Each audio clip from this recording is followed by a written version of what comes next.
Hello, I'm Stephen Monkey Mason, and welcome to Fast Forward Reviews. Hello. I've had all one a night since it was came out on DVD. It's German. Das look man oben, das singen. Yep. Never been opened. I'm going to open it tonight, and this should be a Fast Forward Reviews. Very basic one, but just filling the void, paying homage to the legendary Corey Haim. So this is the Fast Forward review for Oh What a Night. Remember that song from the 90s? Got nothing to do with that film. It's just a coincidence. It's got nothing to do with the signal either. Single. What happened to Corey Haim? Whatever happened to Corey Haim? He kept making movies again. If you brought Demolition University up that different rant, people wouldn't have went, what happened to Corey Haim? He made loads of films. The year 1992. So yeah, oh what a night. Gonna be singing that all the way through this review. Budget for this movie? Guess what? Guess how much it is? Just guess, because I have no fucking idea. We were doing good. On Trespass we had a budget. This one, once again, no budget. It has a budget. It's quite a good budget actually, because obviously it's got old school cars. I was talking about this when we were watching this, and the idea of how hard it is to make a movie and make it look like the old school. I mean, this is around the era of the 90s, so people are still driving the cars around and stuff like that. But again, budget unknown. It is a 15. It's on for 87 minutes. Directed by Eric Till. The lead actor in this plays a character called Eric, so could be coincidence, could not be. Eric. Written by Richard Nielsen. Yep. Tagline for this movie is one boy, one woman, and a night that would change their lives forever. Oh, what a night. Yep, that's the one. Starring Corey Haim, Barbara Williams, Andrew Miller, and a special appearance by Hagrid himself, also known as Cracker, also known as that extra in the back of Flash Gordon, also the guy from The Young Ones, Robert Coltrane. Must have Robert Carlyle there again, but yeah, he was in Cracker as well. There we go. Yeah, that's the cast of the movie. So here's a little bit about the movie. When a young man and his family, a young boy, whatever one you class Corey Haim as, when they move to a new town in 1955, he sorts of befriends a few friends, rides around on his bike everywhere to get there. It's wasn't that 13 miles? He went, yeah, but how else am I supposed to get here again? It's 1955. Few people have cars. I've also got to remember that wall behind us is still a bit red. It is red, Stephen. Well done. Give yourself a golf clap. It's still wet. Wet is the word. Wet. Yeah, anyway. You may think, after how outlandish the other Fast Forward reviews have been lately, that this is a little bit extreme, but I have painted that wall today. It's a little bit effort. Anyway, so yeah, Eric moves to a small town. He befriends a few people who there, again, he becomes the third wheel is what I was looking for there in this relationship. His best friend has got a girl, and he also befriends the guy who owns the local gas station. That's Robert Coltrane for you. He owns a gas station, and he becomes his bit of his mentor because his relationship with his father isn't very good, and he says, "Dear Diary." He writes his diary out and talks about tits and leaves it out for his stepmom to find. His stepmom reads it. I mean, hang on a minute, you shouldn't be reading his diary anyway. It's also narrated by Corey Haim in this as well, as he reads out his thoughts. As he basically, what everyone's meant to do. It's like American Pie in the 1955. Yeah, because he wants to lose his virginity. His mate wants to lose his virginity. His mate's so desperate to lose his virginity, he keeps crashing his car. His parents keep buying him a car, and he crashes another car. Meanwhile, Corey Haim finds someone creeping in the lake, and he starts spying like that, creeping and watching every day. There's the dirty bugger, I was not referring to Corey Haim being a dirty bugger, but in this movie he is. He's the dirty bugger. As he creeps on Barbara Williams swimming in the lake, all naked, with the kids. Because he's got a bit of a love crush. Fun fact about this movie. As you seen last night, I opened the DVD for the first time ever since I bought it. It's been years. You look back all across Lonely Tree Entertainment, and anytime that was seen, it'll still be sealed. And it was only opened last night in February of 2021. And all the way through the movie I was like, she looks familiar. I don't know her, but she looks familiar. I was like, oh, where do I know her from? And I was just like, it's booking us. And it wasn't until I did a bit of research for this review and I went, fuck my life, guess what? Wait there, no jump cutting needed. Ladies and gentlemen, she plays Corey Haim's mother in Watchers, and I was like, so 4 years earlier, when they made Watchers, and she plays, again, it's like a cross back to Watchers, having this massive rant. In the book, Nora is Travis's girlfriend, right? In the film, Nora is Travis's mum.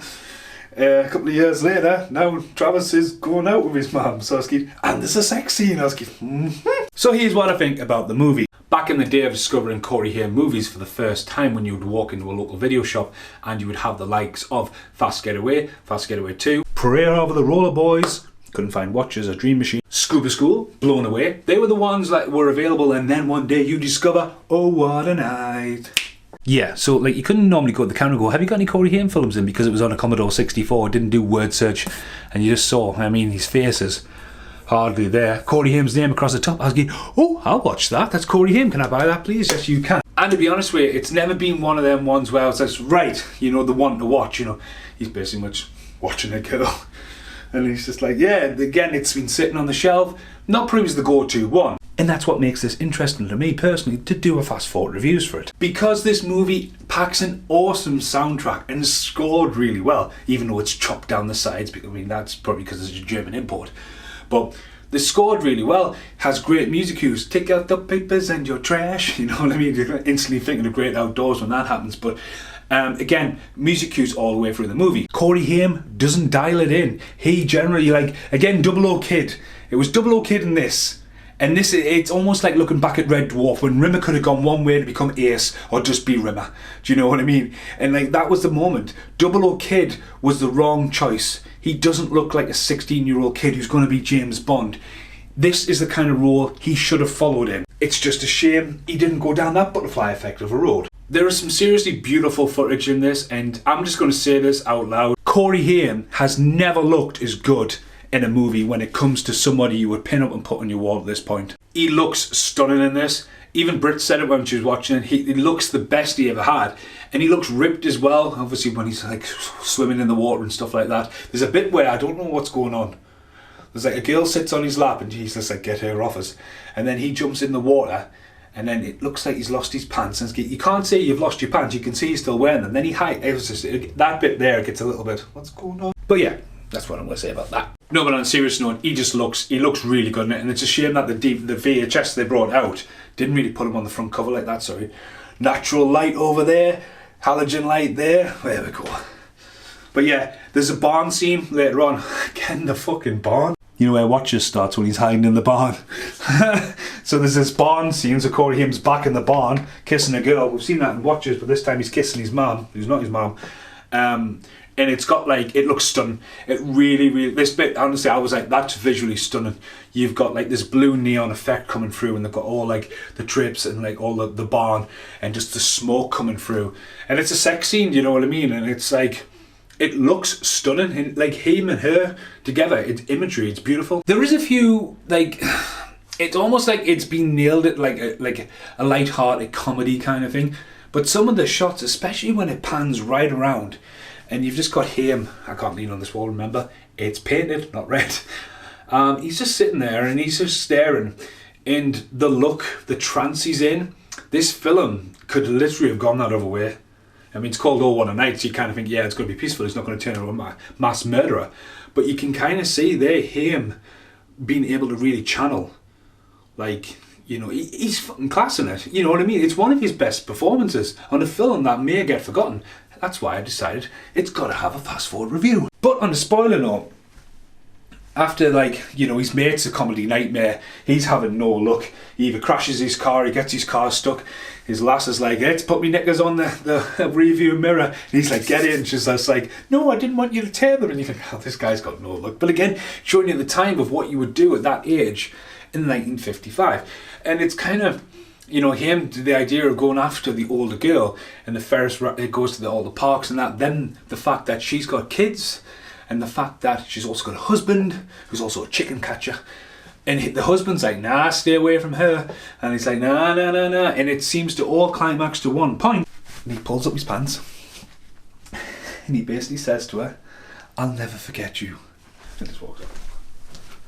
Now, as he walks off, she explains to him that she's left her husband. He's took everything that hasn't been nailed down, left her with 3 kids, and she doesn't work. And he's just like, yeah, I'll never forget you. You know what? You got what you wanted. Stick around, man. You might have a 4th kid. You know what I mean? There wasn't condoms in 1955. Can you check that fact, please? What? Was it condoms in 1955? Please, just... 1839 when condoms were created. Fuck me! Sorry. Well, I don't know. I mean, I don't get that. No, seriously, that's baffled me that condoms have been around for a long, long time. I mean, yes, the idea of like pulling out is that maybe he's pulling out to start. But anyway, get off that rant. But to end it there, I thought, anyway. Where's Carl McSorley when you need him for a fucking history test for me to tell him to shut up? Shut up, Carl, stop talking about condoms. Okay, so this has been the fast forward review for All What a Night, and also a history lesson about the living of condoms, the invention of the century, basically. Do you know what I mean? It's just like, whoop, there we go. I thought they'd not been around for that very much long, but apparently they have. But yeah, the movie itself, as I'm just going to recap it quickly, I think Corey Haim's performance is really good in this, and I think he looks stunning in it. Again, it's been lost to the elements. It's only ever been released on VHS in the UK, and the artwork's really weird, for him to be blended in the background. Artwork on Germany has seen other releases. It should get another release. It's not one of the ones you see on Amazon or anything like that. So if you can watch it, give it a watch. As I say, it's just a nice, light-hearted, good movie, and it showed potential. It showed potential, and it's a shame that Double O Kid in this were at the same point, and it literally set off a butterfly effect. What we would have got if he'd followed more roles like this, again, if you see him in Never Too Late, again, when he dials in them, really, when he's with another actor who challenges him, he was always great. Always great. And he is a massive loss. For now, having seen Monkey Mason, this has been the review for Oh What a Night. And we'll be back for the next one, which I believe is going to be Frankenstein. But don't hold me that yet. I might have nightmares and never want to watch it again. Thanks for watching. Goodbye for now. Dear Diary, I've watched Frankenstein. I haven't seen it since I was a kid. And at first I thought it was okay, it looks a bit cheesy, but then that Randy Quaid, he's a creep. He scares me. Scares me more than werewolves. My baseball bat may not be enough. I don't want to review this movie. I don't want to ever see it again. Here in the outtakes for All One a Night, and this is the Italian poster for watches. Protector Terra. Now, you know what's really funny about that? And recently, I did a cover to cover, so check out cover to cover. Talked about it on here. Corey Haim's name's nowhere on this artwork, even though he's got a big face there. Barbara Williams is the fucking star of this movie. Watches Barbara Williams. I knew, let's just bring them off the bat there. I knew I'd seen that woman before in Summit, and for it to be a mother in that whole mismatch between the movie and the Book of Watches, mint. But no, to be honest with you, it was like, when it comes to Corey Haim movies, I believe that Prey of the Roller Boys might be the only Corey Haim movie I've ever done as a fast forward review, and I've really loved revisiting his movies in lockdown. Loads. I mean, Prey of the Roller Boys is one thing, but like, the kid had natural talent, and as I move forward, it probably won't be the last one. If I'm going to keep on doing these fast forward reviews as quick as I can, I don't want to ever be overwhelmed with a series. But like some of his later stuff, like American Sunset and stuff like that, were class.